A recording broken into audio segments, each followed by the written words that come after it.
Well, good morning, everybody. Welcome to the Nurse Mark and the Green Nurse Daily Dose of AFA, where we bring you hope and inspiration for growth and healing so you can start your day off the AFA way. And here we are again, almost a year into it. We're going to tell you every single day, AFA is the way. And Nurse Mark wrote a book about it. Really, really good stuff, really juicy stuff, really easy stuff to bite and digest so you can truly live a life you love, right? Yeah. So tell everyone just a little bit about the book while everyone wakes up, rise and shine. It's wake and bake. Waking up. It's Nurse Mark and Nurse Sherry time. Yeah, I thought that it would be, because I'm all about decreasing stigma. Oh yeah, love that. My passion is decreasing stigma around mental health, and so I thought it would be important to write a book about my experiences of having lifelong depression. And people look from the outside, and I like to say I leave no stone unturned. Like, I have had so many different experiences and achieved so many different things and been really successful, and from the outside. But from the inside, being inside me, it's a daily struggle. Like, I needed to have tools because I'm not wired like other people. I have my own individual wiring, as we all do, right? Yes. We don't get, the genetics that we get, the phenotype, which is the expression of those genes. Like, you could have similar genes to your family members, and one of you will be an alcoholic and the other one will be just fine. Well, it's because that gene got turned on in your poor brother or sister, and now they have that particular malady. Well, that's so. Anyway, the book is here's my experience having to live through that and be that. Yes. And it's a fascinating book. And it's this little silly analogy came to my head, which I just love. You know, how we're all unique. We're all different, right? How do we tie that into cannabis? Yeah. We're all individual plants. We all have our own components. We all have our different cannabinoids and terpenes and essential. We're each our own universe. Well, and Sherry, the universe, that's one of the challenges with cannabinoid medicine, right? Yeah. You could have the same plant variety being planted in one place versus another place, and it can have a different level of the cannabinoids and other compounds in it, just simply because it got more sun in this location, it had more feed in this location, like all of these factors, right? So it's so individual. And it's just like us with our lifestyle, right? So the plant gets cultivated under these different conditions. Well, same with us. We cultivate in different conditions. How do we feed our mind, our bodies, and our soul? So I just love the analogy. I just think it's so cool. Yeah. And you did an amazing job in the book. So, y'all. Thanks, Sherry. Check down below. There's a link. You can purchase it. The other thing I want to give a big shout out to Elizabeth Mack. I got this awesome book in the mail from her today. Cannabis for Health, Become a Coach, right? We have our community right here, which I'm going to pull up if I can. And so she sent me this book, and she just wrote, I love it. She wrote, "Dear Sherry, let's change the paradigm of healthcare together. Together strong. Cannabis nurses coming together," right? All of these AFA tools. I can't wait for my book to come out. It's going to be awesome, right? And bringing all these nurses together to really, propel and to shift and to change. You think about, and that's what I've been manifesting is bringing about more stories. So, it's great that we hear about science and research, but I'm a storyteller, and I think that these stories are really good. And and the story of what inspired you to write this book, and her story of what inspired her to write this book. These are things that need to be shared. And they need to be shared in a little bit of a woo-woo way. So I'm going to bring you guys some woo. Yes. It on. And that's what we're delving into the daily love, because love is the drug. Love is the drug. Yes. So the daily love. So Mark, for our new viewers, here's another thing for our new viewers that are watching. Yep. You've been doing the daily love, and that's a commitment. And just explain to them what it is. You've been doing it for a while, and now we're doing it every day on the show. And what's the purpose of the daily love? It's like, what is the purpose of it? Started when the pandemic kicked in, and I was in my 1-bedroom, 3rd floor walk up in Hell's Kitchen in New York City. I just moved there 3 or 4 weeks before. Was so excited to be living in Manhattan. Like I love New York City. And that's really strange, because I grew up as a redneck, truly as a northern redneck, like in the woods, hunting and fishing and trapping and all of the things that come along with being a woodsman, right? My hero was Jeremiah Johnson, if you remember that movie with Robert Redford. That's what I wanted to be, was an explorer and be in the woods forever. And here I am in the middle of I consider the greatest city in the world. Anyway, I'm in there and I'm like, well, what can I do? I'm stuck here. I can't go out. It's a pandemic. How can I just share the love? And that's where it came from. So I started to do a daily love. Initially, for most of the first year, I sent it out via text service. Mm-hmm. And, and it was free, and I did it every day, 7 days a week. And then, it didn't become free anymore. And it was like $500 a month for me to run it. I'm not doing any commercials to these folks, right? These are people who are listening for the love. Like financially, it didn't make sense anymore. So I'm like, okay, switching it up. So now you can find it on SoundCloud, and we have a link. You can find it on SoundCloud under Nurse Mark. There's a daily love playlist, so you can go there every morning. You can have SoundCloud deliver it to you every morning. There you go. I get one. Even better. Join us. Come here at 8 a.m. Eastern Standard Time, 5 days a week, and get the daily love right here. Yeah, it is. And the thing is that's so fun about the daily love is that you can actually get it in a recording and you can listen to it whenever you want. But in the morning, we talk about it and have a dialogue. So hopefully our conversation is going to help to stimulate some of those dendrites to increase conversation. Yeah. Right. Me too. All right. So love, love, love. Let's do this, Mark. All right. Let's do it. So today comes from You Are What You Think by Dr. Wayne Dyer. Oh, Wayne. All right. This is good. And it's funny. Again, I say this all the time. I do a lot of reading in the morning, and then I pick one, and it's always something that's relevant to what's happening in my life today. All right. So here we go. Rather than focusing on what you can't do because it's difficult and takes a long time, think like this. This is definitely something that I can and will create for myself. I know I can do anything I put my mind to. I anticipate that this is within my ability to readily accomplish. I have no fear because I recognize that whatever guidance and assistance I require is available. I'm excited, thrilled, and elated about fulfilling this dream. I realize that the thoughts I have are meshed with enthusiasm and passion, and that nothing can stop me. In fact, I'm certain that whatever I need to actualize my dreams is already on its way. I contentedly watch for what the universe sends me. Oh, hey, here it is. You're absolutely right. Yeah. Absolutely right. Wayne was spot on. Listen, we can contentedly watch for what the universe sends us. We'll see it. The problem is we get so focused on the how it should happen and the when it should happen, and we're so distracted that what gets sent goes right on by, and you're like, exactly. Well, then that's what you look back and you say, oh my God, I missed that. How did I miss that? Totally missed that.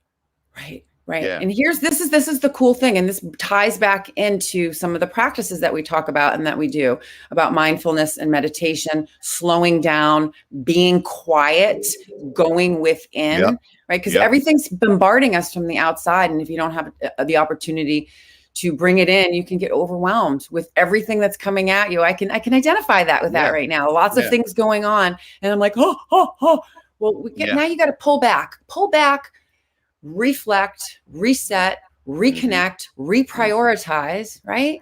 And then focus on what you can do. I just love that. It's so cool. And then what happens too is the stories right? I know for me about that, that fear. Can I get it all done? Can it really happen?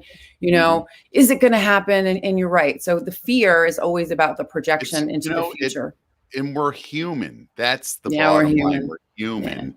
And, you know, I've read every self-help book that you could possibly read and done every fucking program that you could possibly do to the nth degree.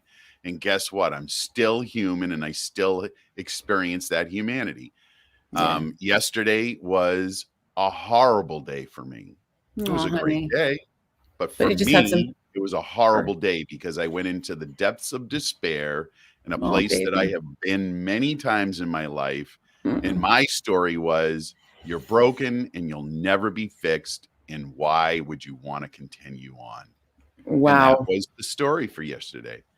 That's, can I tell you, Mark? And that's a really scary place to be in. Okay. Because I've been there, knowing that you have so much to live for, but not feeling it in that moment.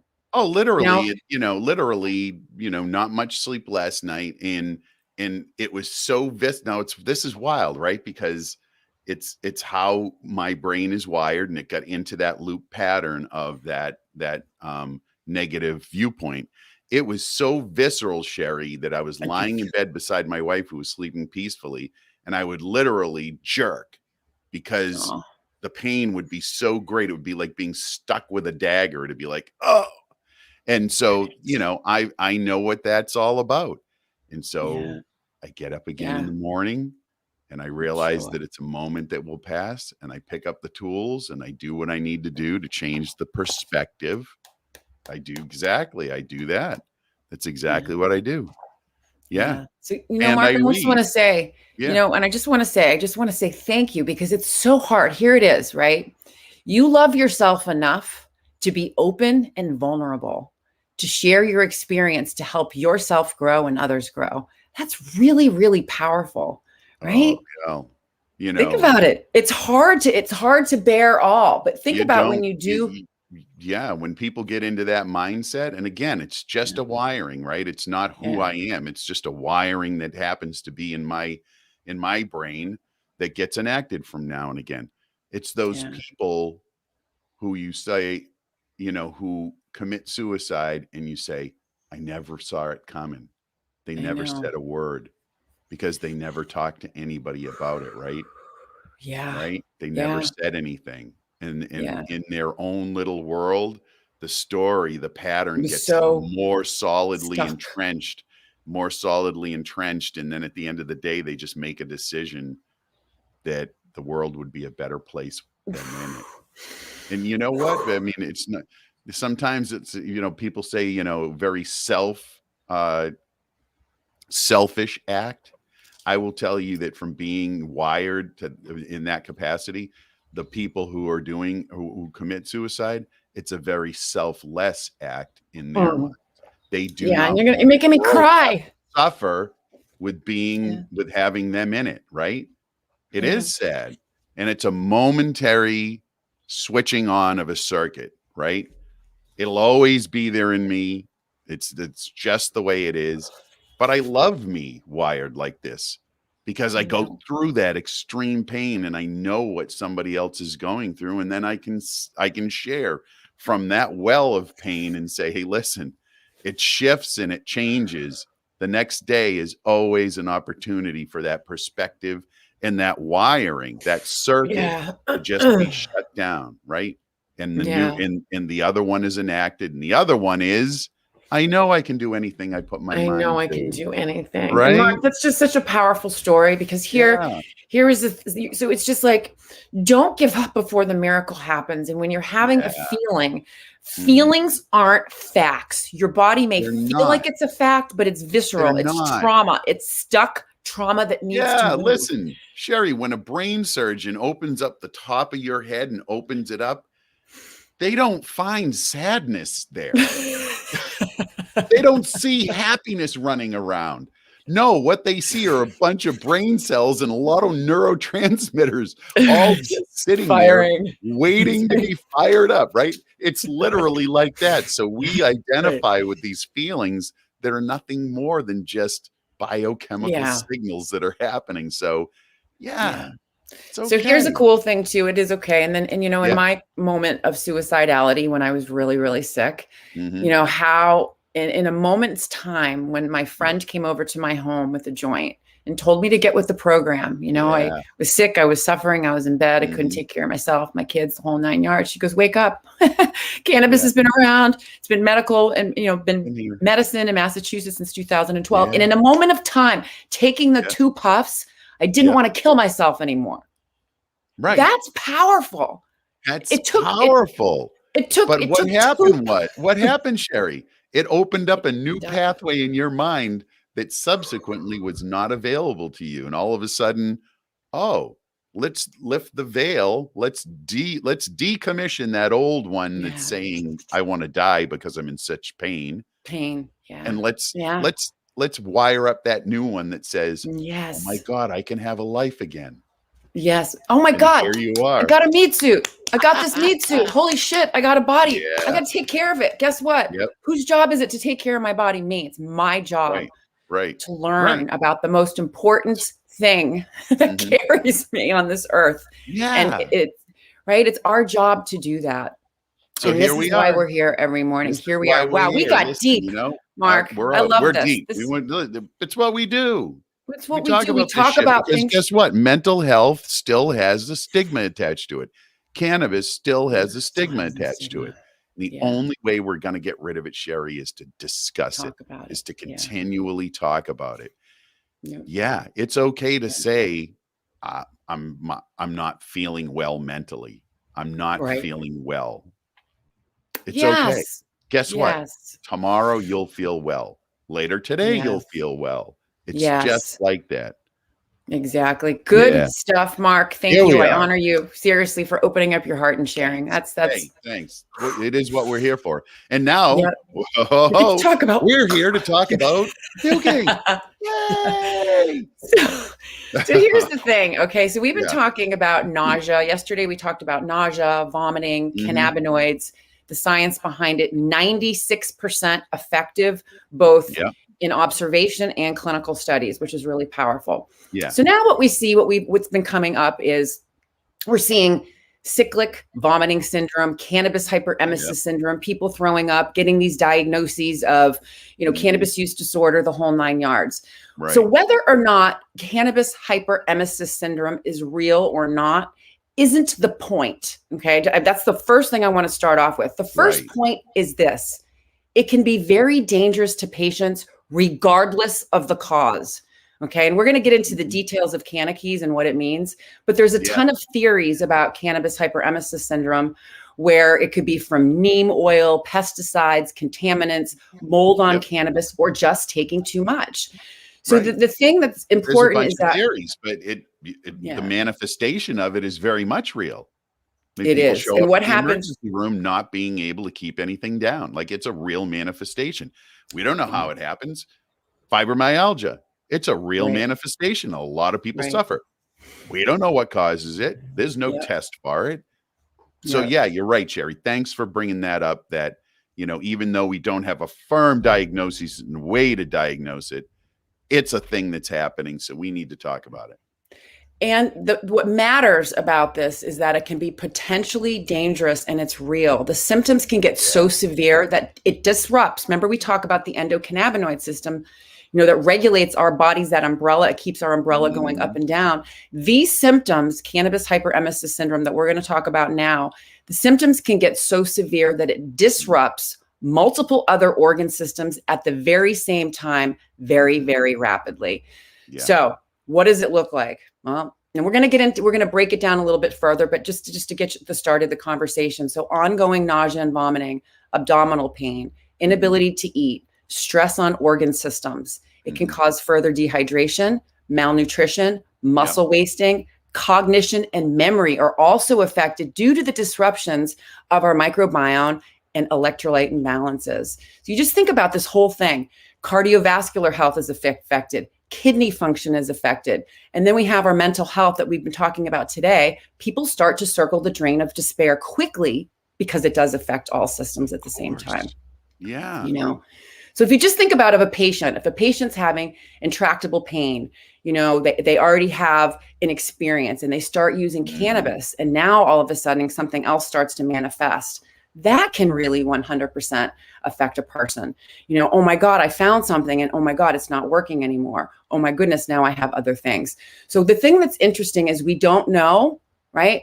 But the main thing is that they are experiencing something physiologically. It's real.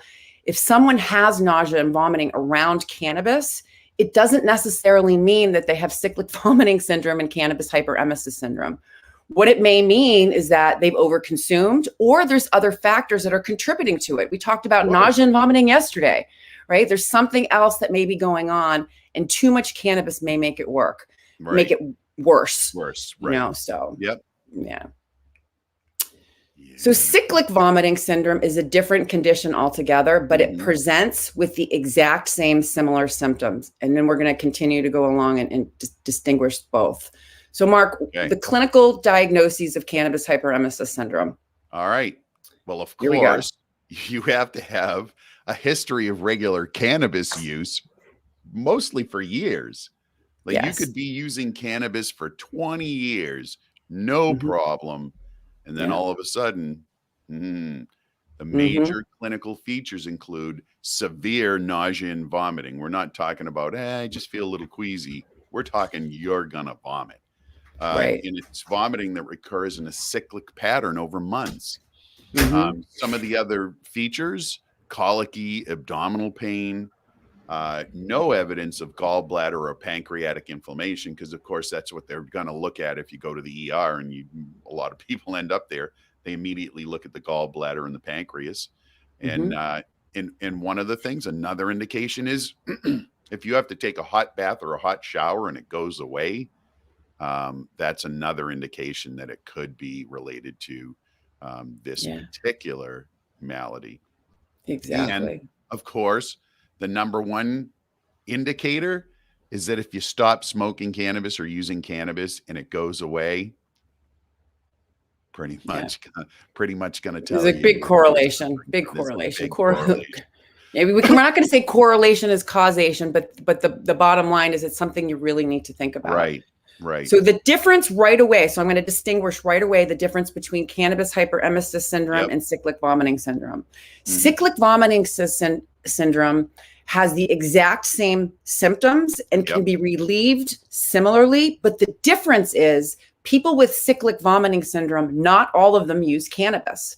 Right. So there's a majority of patients that have cyclic vomiting syndrome that actually 100% have it, but they're non-cannabis users. So we're just going to kind of bring it apart. All right.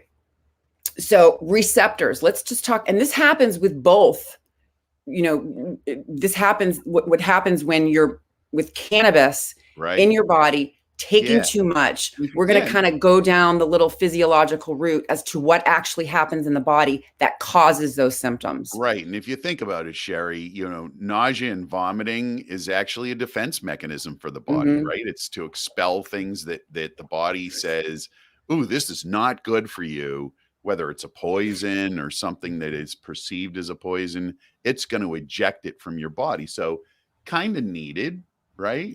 When it works correctly. So there's the whole system of receptors and interactions between them, which we'll get into now. Right. So we talk about the umbrella, right? The endocannabinoid system is the largest neuroregulatory system, regulates all 11 organ systems, our immune system, and the neurotransmitters. So now the receptor signaling system, the TRP receptors, the vanilloid receptors, right? They're expressed in multiple areas in our body. Cannabis interacts with the endocannabinoid system. Exactly. Integral part. Very integral. So THC works great on the TRP receptors. However, prolonged exposure to cannabinoids, but particularly THC in large amounts can over time, especially if you do a big giant dose of it. I've seen people dab and puke. And what it does is it inactivates these TRP receptors. So you think you have these little discs on your cells, right, that are popping out, ready to receive the cannabinoids. If there's too much, the body says, see ya. The receptor pulls back and doesn't want to accept the cannabinoid. So what this does is it results in nausea, decreased gastric motility, and abdominal pain. Yeah. Right. Yeah. And it really, so think about it. So when the receptors are inactivated, your gastric motility, nothing's moving. Right? If nothing moves, guess what? Our digestive system is constantly active and moving. It just sits there. Your body's saying, what the heck? Yeah. It better if it stops moving, you're going to come see us in the hospital. Exactly. And let me tell you, the initial things that they want to do to help you get it moving again. Right. Oh God. Freaking enemas. Right. Enemas. You may need a little help from the nurse. Right. You might need a little help. Hello. Right. Not fun, but required because stuff you got to move. Go out. Exactly. And you have the waste sitting in your body. It's got to come out. And so you think about, that's the thing. It activates that. Yeah. Yep. Too much THC can inactivate that, decreases gastric motility, and then you start to throw up. So think about the hot showers and this capsaicin, which is a type of a chili pepper, can help these receptors become activated again, right? So the hot showers, you're in the bath, the receptors say, thank you so much, and they pop back out. So I want you to all to think about this. When we talk about the biphasic nature of the cannabis plant. And so we see that small doses of THC, some people may need higher doses, but for the most part, smaller doses of THC can decrease nausea in combination with whole plant medicine. Higher doses can increase nausea. So like we said, we've seen people that have thrown up. I've thrown up too much because I'm new. I'm a researcher. I needed to figure this out. How's this going to work for me? And so, I've even experienced nausea eating a high dose edible. Yeah. You know what I mean? And so it's just really, you got to think about your body is constantly communicating with you. So, it's your job to start asking critical questions. Okay, I'm doing this. I'm going to get a little hold up sign where I say, time for my opinion, because I got this times when I want to interject strictly my opinion. So, I love it though. Opinions are important. Now, we're seeing in the emergency room a lot more people showing up with this particular indication, like they're suffering from these symptoms. And so why haven't we seen it? Millions of people have been using cannabis for thousands of years, literally. Why haven't we seen it that much in the past?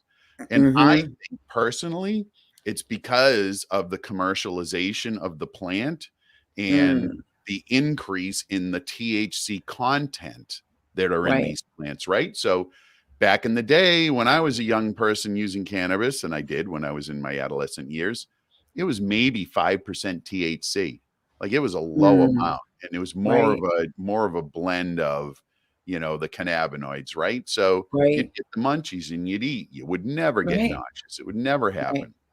But now people really focus on, I got to have that 25, 27, 30% THC because more is better. Yeah, got to have it. Yeah. Not necessarily.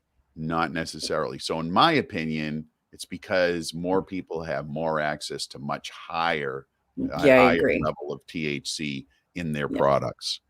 And they're cultivating it. A lot of cultivators that are, growing cannabis, they breed it a specific way to have those higher levels of THC. Yeah, because that's what the educated public wants. Yes. So we're going to talk a little bit about Cannabis and bring up some research, which we love to talk about. So Cannabis doesn't propose to say that cannabis hyperemesis syndrome does not exist or that today's cannabis has nothing to do with it. But they're saying it's all too common of association, especially in the absence of other causes. To assume it must be cannabis is a stretch of the scientific imagination, which I thought was really cool for them to say that. But like I said, just because it might be a stretch doesn't mean that it doesn't exist and doesn't mean that we need to ignore it. So let's get into the research here. I love this. Okay. All right, Mark. So synopsis of research for cannabis hyperemesis syndrome. I'm going to let you do this because you're really good at it. Well, listen, we haven't done any specific double-blind human studies, no animal studies, no lab studies, but what kind of studies have we done? Well, we've looked at case reports and case series and reviews, and what those are just that. We take the information de-identified from an incident in the ER or the doctor treating a patient, and we look at that specific individual. And so we look at these case reviews and we see, what can we see as a pattern? Okay, they were using THC at a 25% clip for X amount of years. Or, we try to look for patterns. So that's the research that we get to look at. And so there were 110 meta-analyses of these case reports and case series. That's a lot. That's a lot of information being, again, the meta-analysis is bringing all of those case reports that they can find, published and unpublished, analyzing them very strictly in a scientific basis, and then coming out with a conclusion as best they can at this moment in time. Yeah. So there's not what I really exactly. They really can't identify, what's going on. But let's face it, folks, that's the truth about everything in the human condition. We think we know what's going on, but 50 years later, it's all refuted, and we didn't know really what was going on. So it's all a crapshoot, but we do the best we can with what we have for evidence. Exactly. And so, here we are. Exactly. Yep. And so the other thing that I like that Cannabis wrote, and this is a quote, they wrote, the name cannabis hyperemesis syndrome, the name itself is presumptive. We're making presumptions, not evidence-based, and various attempts at proposed physiological explanations can be weak. So the syndrome is unique due to, think about this, the biphasic effects. We just talked about it. Lower doses, antiemetic, anti-nausea. Too much cannabis can make us throw up, as well as it being relieved by hot showers. It's a good stuff. So here's one quick one. Using the scientific method. So here's the thing. Cannabis writes, using the scientific method to study this, researchers would be required to what? Compare all the different chemotypes of cannabis by the patients who use the symptoms they describe. Chemotype 1, 2, 3, and 4. Mark and I had Dr. Kevin Spellman on, and we were saying, oh yeah, there's over 500 components in the plant. And he's like, nah, more like 1,500, right? Maybe more. And I have heard that number before, Sherry. Right? Oh yeah. I just get more and more and blown away. So, we have all these case instances. For instance, has there ever been a reported case of a cannabis chemotype 3? Just patients taking mostly CBD associated with CHS?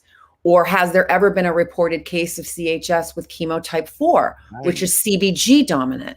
Right. And then Cannabis goes on to say, furthermore, thousands of MS patients are utilizing cannabis full spectrum with equal amounts of THC and CBD. And to our knowledge, there are known cases of CHS. Right. Boom. Okay. Yeah. So the bottom line, we need more studies, and it's the case in everything around cannabis. Yeah. And so, the other thing too is that no study's been around studying the chemical analysis. So looking at the different plants, the plant's constituents, the pesticides, the organic pathogens, which also may play a role in how people manifest this pathology. The other thing too, on a positive note, so this is the few cases that have observed. So in other words, we just talked on the good note is that they are able to relieve symptoms using certain things. Cannabis needs to be eliminated while you sort this out. Really, really important. There's no one more important than you. Right. And the final thing too, no studies have examined the effects of the trip receptors like CBD. So there's a ton of research that needs to be done. Yeah. And it will be as we move along, Sherry. As we move along. So tomorrow we're going to cover cyclic vomiting syndrome and compare it directly. 2 days of puking. Here we go. No, this is day 3. Tomorrow will be day 3. Day 3 of puking. That sounds like a bad weekend in Cabo. Exactly. But I know, right? But thank God for cannabis. Not saying I may or may not have had bad experiences in Cabo, but I've had some very good ones as well. Yeah. So there's a distinct difference. We're going to cover that tomorrow. And I'm just going to be really, really honest. It's hard for me to be unbiased because I'm a huge advocate for cannabis. But for me to deny that these things happen is irresponsible. And we have an obligation to share all information, regardless of my feelings and opinions and experiences. We have to share this information. We care. knowledge is power. And we Yep. want you all to be educated to make decisions that are best for you. Absolutely. And you know what? It increases the verity, the trustworthiness of your message, Sherry, when you give all of the information that's out there. You can and to have be your honest, opinion on it. You just give the information, then you share your opinion on it, but you're allowing other people to actually digest the material and have their own viewpoint. Oh my God, living their own life. Oh, yeah, exactly. hell Explore all All sources. right, what do we got going on? So today's Thursday, right? Today. So tomorrow is Friday. We have another show. We're taking Frequency Friday. Tomorrow we're taking the day off. We all need to do a little, it's a full moon tomorrow. So we're going to be doing some full moon activities. Yeah, we're going to be doing some frequency on the full moon for sure. The other thing too is the community. Here we go. The holistic caring community. We want you all to come there. We talk about it all the time. I'm going to do a little post on it later today. What the hell are you waiting for? The community. You want to come to the community. Seriously, I'm not kidding. It's uncensored. It's private. You can ask questions. Yeah. The nurses are there. All the green nurses are there. All the podcasts are there. We're starting a book club. Mark's book is going to be number 2 on the list. Yeah. Jerry, when was the last time you were invited to be part of a very private and exclusive club? I know. It's not for everyone. It's not for everyone. It's for those who want it. It's for those that want it. Exactly. And then you get to come in. And then the other bonus about joining, free course. Immediately free intro to cannabis course. Free education. Just come in and hang around, especially if you're plagued with stigma, you got a family member, a friend, bring them over. They can hang out and hide with us and learn. That's right. That's right. No pressure. Yes. Awesome. So that's today. Boom. AFA day. Oh, an AFA day. Absolutely. Yeah. Yep. I know. So I can do anything I put my mind to. I know you can. Absolutely. Here we go. You are decreasing stigma around mental health. You are allowing yourself to be brave, courageous, and vulnerable and sharing your story. A lot of time, men don't like to talk about this stuff. And honestly, Mark. Oh, we're programmed not to. Exactly. So you're really good job. I'm breaking that program. So you are. Have an AFA day, everybody. We love you.